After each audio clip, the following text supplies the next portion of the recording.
Hi, I am Rose, and you are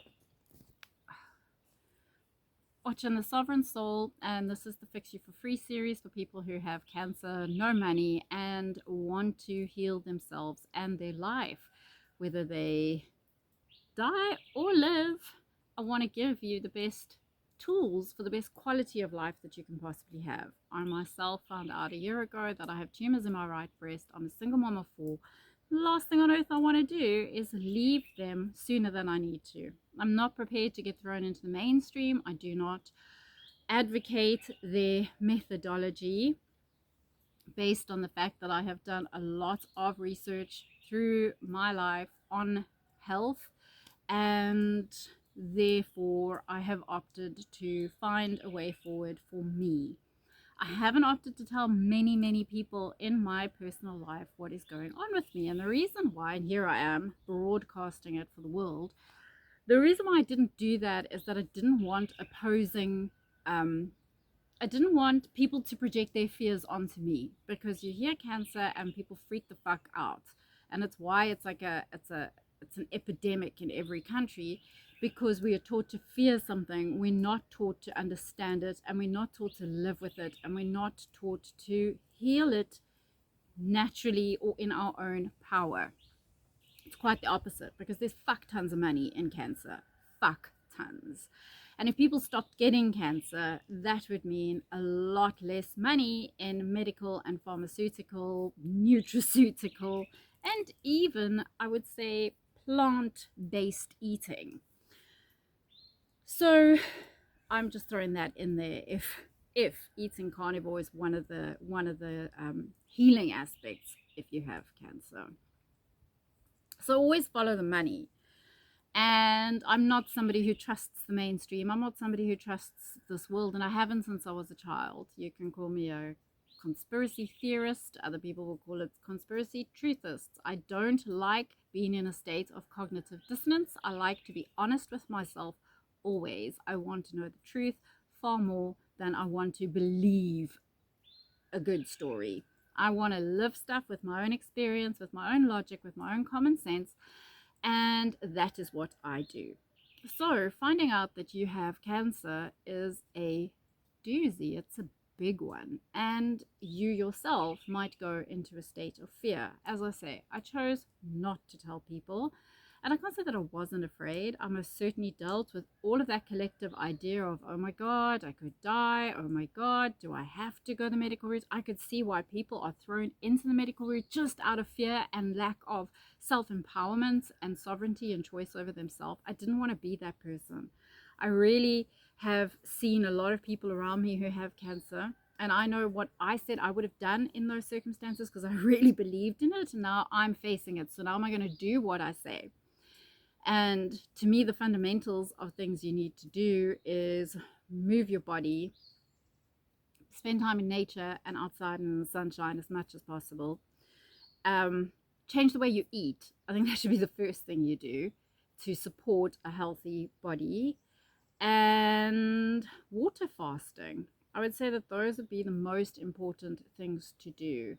So walking, nature, sunshine, what do you eat, and water fasting. And like incorporate those elements into your life. Even if you just incorporated those 4 elements into your life, you'd be making a difference to the quality of your life. Whether you heal yourself or not, you're going to be improving the quality of your life. And I knew that then, and I know that now, and I am living it, and I am walking that path. Do I know whether or not these tumors are getting smaller? I don't. One thing I can say is that this breast, my left breast, so the tumors in the right breast, the left breast was full of cysts. I did go for one sonogram, and they were full, and there were like 2 humongous ones. One was like the size of a golf ball. They've completely gone within a few months of starting the carnivore diet. I don't have cysts in this boob anymore. Maybe I do, and you need a sono thingy to check them. But they've gone. I mean, that it's a huge positive. The other thing is my hair was falling out, and that's not happening anymore. So that's a good thing. And on this side, well, I've still got a lump, one that I can feel, and I don't know if it's getting smaller. I don't know if they're more There was another tumor that had blood supply. I don't know if I've managed to stop the blood supply to that because I can't afford to go for another scan. All I can afford to do is to keep moving forward in the way I am without getting thrown in a system that is going to want to poke me with needles and operate on me and squeeze my boobs in a radiation machine. And I don't want any of that. Okay, so I'm going to go back to mindset and attitude. As you can see, I'm pretty fixed in what I am deciding for myself, and I'm pretty confident in what I'm deciding for myself, and I'm sticking to it. And one thing I can say about any books that I've read on cancer and people who have gotten better, there seems to be a common theme of people taking charge of their own journey, people deciding that they're going to be in their power and they're going to decide what happens with their body. That makes sense to me. You're living in your body, nobody else. Only you are walking this journey. You know what's going on with you mentally, emotionally, spiritually, physically even. And even though you might not consciously know, you're the one who can tap in to know what's going on with you. I don't feel like I always know what's going on with me, but then when I see a blind spot, I'm going to go and I'm going to sit with that to try and help myself. So taking control of your journey, your life, and even your death, I think is a really important thing. We live fearing death, and then we don't live because almost like life doesn't give us the resources to properly live.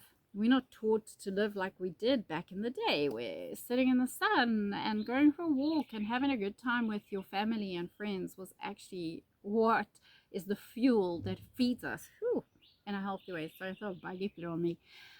And now it's all about what you can pay for, like what will a paid life give you for all these experiences. So whether you are a phone junkie, I put my hand up, I'm guilty on screens, or whether you need to go out to have different experiences, but maybe you're like me and you're pretty homebound and your transport isn't there anymore and you don't have the resources to have all these experiences, but you still want to live. You want your mindset not to get the better of you. You actually want to be in control of your mindset.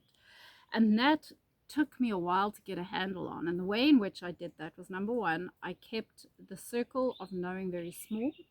I myself have maintained that this is not a death sentence, and even if I am going to die, I don't see it's like a death sentence, like doom and gloom. I'm not a victim to what is happening to me. That is the primary thing to understand. How do you know if you're being a victim to something that's happening to you? You feel powerless, hopeless, and totally fucking lost in a situation. And I think feeling lost in this situation could be very possible. Feeling powerless, definitely. And feeling hopeless, definitely. I felt those things most certainly because it's a big thing to get your head around. And everybody, like I said in the other video where I spoke about mindset, and the biggest things that I'm challenged with are feeling like a failure for being sick, and also feeling like if I want to talk about this or help other people, then I need to be better to talk about it. And that's not true, because there are people who are going through this who don't have money and who also want to understand themselves a little bit better and be aware of themselves and not be a victim to something, and where this is like some weird kind of, I don't know, life experience. You know, when life throws you lemons, make lemonade. And this is a situation that's calling for big time lemonade. You can use it to get to know your body. You can use it to get to know your family. You can use it to get over your emotional baggage. You can use it to get over fear of death. You can use it to live more enthusiastically. Wouldn't that be nice?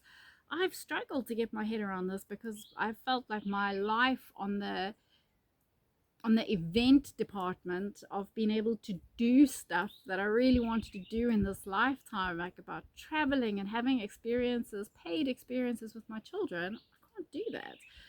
And it's so much more glaringly obvious when you get faced with the possibility that you're going to die sooner rather than later. You have to go, oh my God, I may never achieve those goals or dreams or lists of things that I want to do or achieve or have.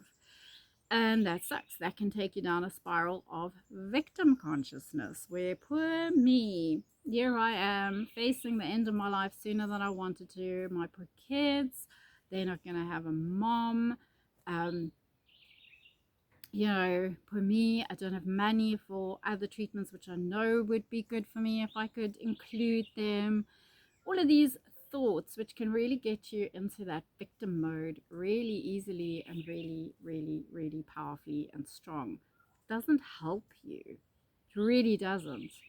I think it's good to be honest with the things you're feeling. So I try and experience my feelings without attaching to my feelings. If you've seen anything of my work, you will know that I'm a great big advocate of honesty far more than fake positivity. I don't believe in that. I believe in realness, authenticness, honesty. Human beings have an array of emotions.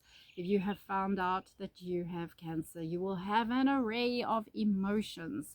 And generally, the main narrative of it is that you're fucked and you're going to die unless you go a certain route. Maybe you're not. Maybe you are not. But I certainly have only really noticed that kind of narrative around this. I don't want to be the person that lets any situation in my life get the better of me. I don't. I have overcome tons of things in this life. And the way in which you overcome these things is by being honest and real and authentic with yourself and compassionate with yourself and not attaching to it. So we live something, we have an experience, we may have had trauma from that thing, but we're not living that now. If we're able to be present, feel what we feel, because the soul communicates through emotion, feel it, acknowledge it, see it, but not attach. You release that emotion and you're stronger when you come up on the other side. You're a little bit more emotionally intelligent. What happens when you don't do that? You push, you resist, you get depression, you get anxiety, and generally people become quite explosive in their own emotions in the world around them, and also then feeling quite justified and can project, because if you're not looking at yourself, that means that you'll see all your shit in other people, and so people live from a projection. And this is a perfect opportunity. I don't want to die a miserable cunt. I don't know where you're at on your journey, but I certainly don't. I want to die free. I want to be happy in myself. I don't want to be fighting myself. I want to know my value, which I've struggled with my entire life. I want to know I'm valuable as a human being just because I'm here. Those are the things that are important to me. I want to be a good example to my children. And I certainly don't want to be someone who's taking out my emotional stuff on the people around me. I want to have better relationships with them all the time because of what I'm going through, not because I feel justified in vomiting any of my emotional stuff onto others. And this is the value of being honest with yourself and owning your own emotions. And I don't think that there is a circumstance or a situation that can call for it more than finding out that you have an illness that could take your life away. I really don't. It's a fucking interesting situation to find yourself in. I am trying to be curious and fascinated and strong. Well, not trying, I am being. I'm not even needing to try. I am being. But at the same time, I'm being vulnerable with myself and authentic and real with myself and honest with myself about the things I'm feeling and I'm going through. And that allows me to let go of the layers that I have based on the fact that I've carried a collective consciousness around illness and maybe around death and, you know, maybe even around parenting, or being someone who wants to go a way that makes sense to me and not the mainstream way. So yeah, I'm not into things controlling me, not my emotions, not my thoughts, and certainly not the world around me. I want to be in charge of all of that. So again, this is talking about mindset and understanding your emotions, which are really, really, really, really, really important if you actually want to move through the stuff to get into a space of empowerment. Know yourself and understand yourself. Take this as an opportunity to do that rather than find another reason to escape yourself. I think the chances are that if we find ourselves in a situation where we're sick, there's something we haven't been looking at. I believe that. And we've been burying it unconsciously in ourselves. And in a way, death somewhere in us felt like a better option than to be able to face whatever it is we're meant to be facing. So I think in some ways I'm still trying to figure out what the hell that is for me.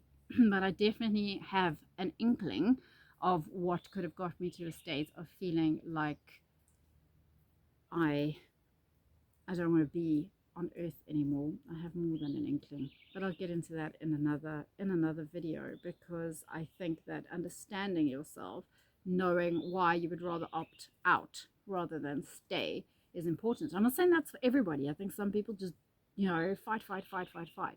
Also, don't want this to be a fight. I want this to be a flowing, beautiful journey. I don't want to fight myself anymore. I don't want to fight systems. I just want to live for the first time in my life.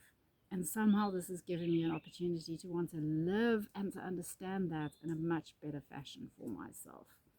Okay, I will see you in the next one.